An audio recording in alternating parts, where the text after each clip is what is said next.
इस वीडियो में हम लोग बात करने वाले हैं हार्ट अटैक की। इस वीडियो में हम लोग बात करने वाले हैं एंजाइना पेन की। हम कैसे इन सबको पहचान सकते हैं।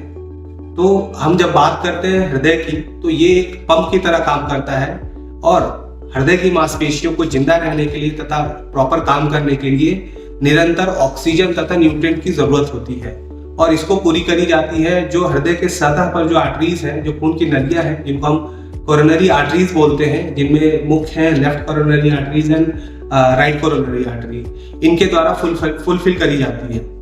जब भी हम कोई मेहनत का काम करते हैं, कोई एक्सरसाइज करते हैं, तो हमारा हार्ट की जो गति होती है वो बढ़ जाती है, क्योंकि हमारे शरीर की ऑक्सीजन रिक्वायरमेंट बढ़ जाती है। उसी तरह हार्ट की भी ऑक्सीजन रिक्वायरमेंट तथा न्यूट्रिशनल रिक्वायरमेंट बढ़ जाती है। इसको पूरी करने के लिए हमारी जो कोरोनरी आर्टरीज हैं, उनके थ्रू ब्लड हमारे हार्ट को आता है।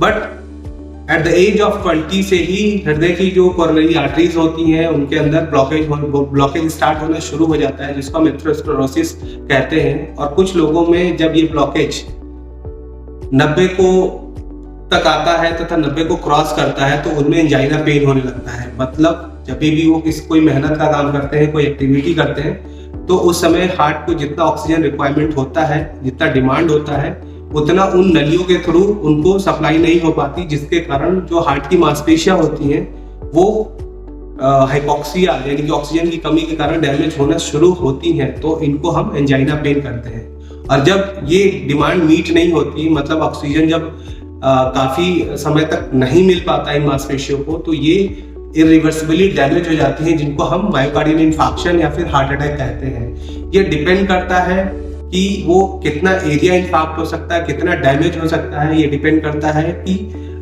जो ब्लॉकेज का कितना ब्लॉकेज है, 100% ब्लॉकेज है या फिर थोड़ा कम ब्लॉकेज है, और कितनी देर तक ऑक्सीजन नहीं मिल पाया है हार्ट की मांसपेशियों को।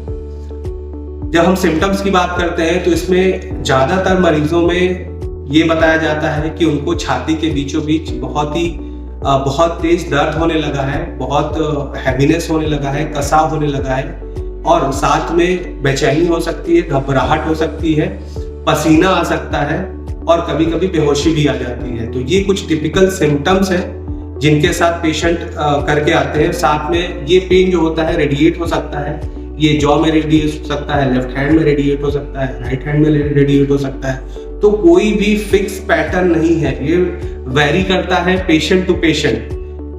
ये भी पॉसिबल है कि किसी को हार्ट अटैक आ रहा हो और उसको कोई पेन ना हो। ये भी हो सकता है कि किसी को हार्ट अटैक आ रहा हो और उसको सिर्फ पसीना आए, सिर्फ थोड़ी सी उलझन, घबराहट हो सकती है, बेचैनी हो सकती है, पेट के ऊपरी हिस्से पे थोड़ा सा दर्द हो सकता है। तो ये डिपेंड करता है पेशेंट पे, पेशेंट के पर्टिकुलर जो उसका प्रोफाइल है उस पर डिपेंड कर सकता है। तो इस वजह से जब भी किसी को छाती पे दर्द होता है, तो उसको तुरंत ही पास के किसी अच्छे फिजिशियन या फिर कार्डियोलॉजिस्ट को दिखाना चाहिए।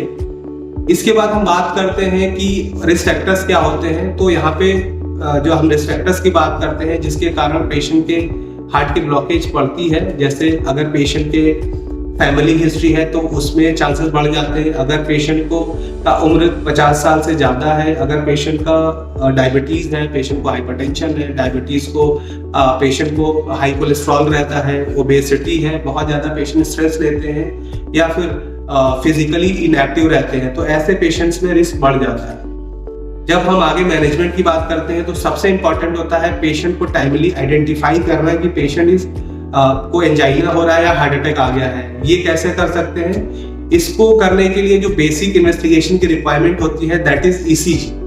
क्योंकि ईसीजी करके ही हम पहचान सकते हैं कि पेशेंट को माइल्ड हार्ट अटैक है, मेजर हार्ट अटैक है, और उसके बाद ही हम पेशेंट का ट्रीटमेंट प्लान कर सकते हैं कि आगे पेशेंट को क्या एंजियोग्राफी की जरूरत है या फिर कंजर्वेटिव मैनेजमेंट यानी कि दवाइयों से ही पेशेंट ठीक हो जाता है। तो जब भी किसी भी ऐसे पेशेंट का जिसकी उम्र ज़्यादा है, जिसकी फैमिली हिस्ट्री है, जिसको बहुत सारी बीमारियां हैं like diabetes, hypertension, high cholesterol, obesity, inactivity, तो ऐसे मरीज में अगर छाती का पेन होता है तो उसको बहुत ही सीरियस लेने की ज़रूरत है और उसको तुरंत पास में उपस्थित किसी हॉस्पिटल में या किसी डॉक्टर को दिखाने की ज़रूरत है। ऐसा करके हम उस मरीज की जान बचा सकते हैं। धन्यवाद।